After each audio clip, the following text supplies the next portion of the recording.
Atos dos Apóstolos 17. Tendo passado por Anfípolis e Apolônia, chegaram a Tessalônica, onde havia uma sinagoga judaica. Segundo seu costume, Paulo foi à sinagoga e por 3 sábados discutiu com eles com base nas Escrituras, explicando e provando que o Cristo deveria sofrer e ressuscitar dentre os mortos. E dizia: Este Jesus que lhes proclamo é o Cristo. Alguns dos judeus foram persuadidos e se uniram a Paulo e Silas, bem como muitos gregos tementes a Deus, e não poucas mulheres de alta posição. Mas os judeus ficaram com inveja. Reuniram alguns homens perversos dentre os desocupados e, com a multidão, iniciaram um tumulto na cidade.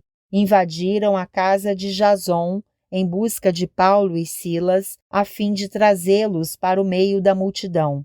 Contudo, não os achando, arrastaram Jason e alguns outros irmãos para diante dos oficiais da cidade, gritando: Esses homens que têm causado alvoroço por todo o mundo, agora chegaram aqui, e Jason os recebeu em sua casa. Todos eles estão agindo contra os decretos de César, dizendo que existe um outro rei chamado Jesus.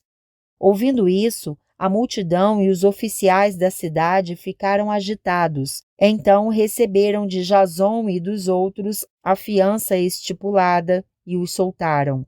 Logo que anoiteceu, os irmãos enviaram Paulo e Silas para Bereia. Chegando ali, eles foram à sinagoga judaica. Os bereanos eram mais nobres do que os tessalonicenses, pois receberam a mensagem com grande interesse, examinando todos os dias as Escrituras para ver se tudo era assim mesmo.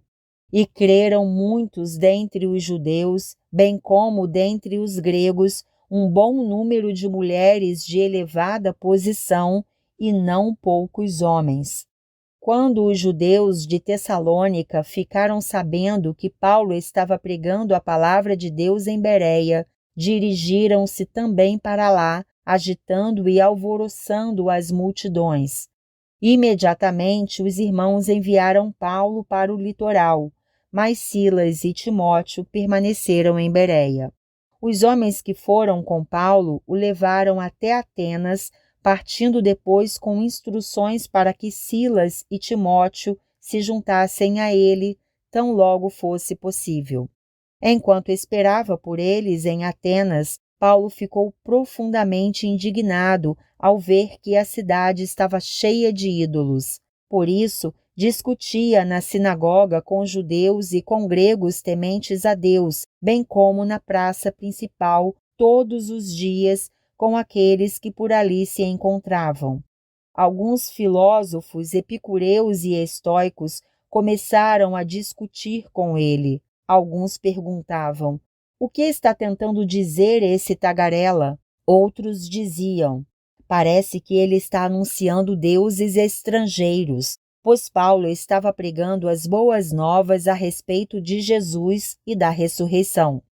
Então levaram a uma reunião do Areópago, onde lhe perguntaram: podemos saber que novo ensino é esse que você está anunciando?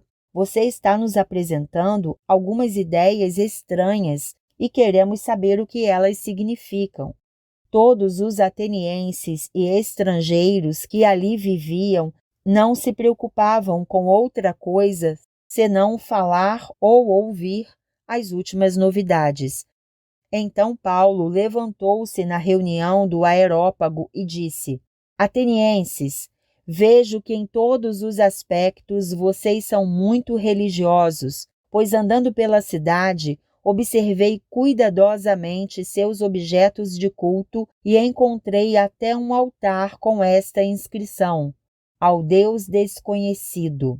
Ora, o que vocês adoram, apesar de não conhecerem, eu lhes anuncio.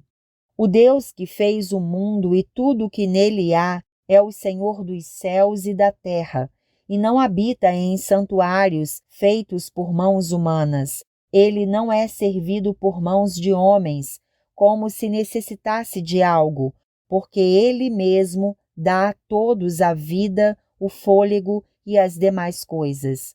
De um só fez Ele todos os povos para que povoassem toda a terra, tendo determinado os tempos anteriormente estabelecidos e os lugares exatos em que deveriam habitar.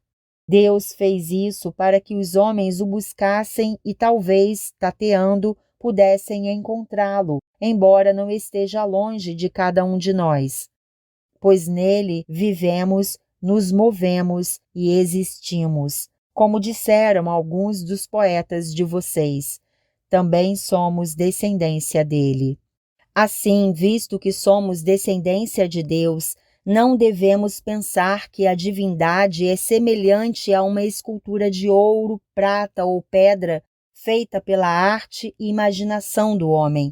No passado, Deus não levou em conta essa ignorância, mas agora ordena que todos, em todo lugar, se arrependam, pois estabeleceu um dia em que há de julgar o mundo com justiça por meio do homem que designou, e deu provas disso a todos, ressuscitando-o dentre os mortos.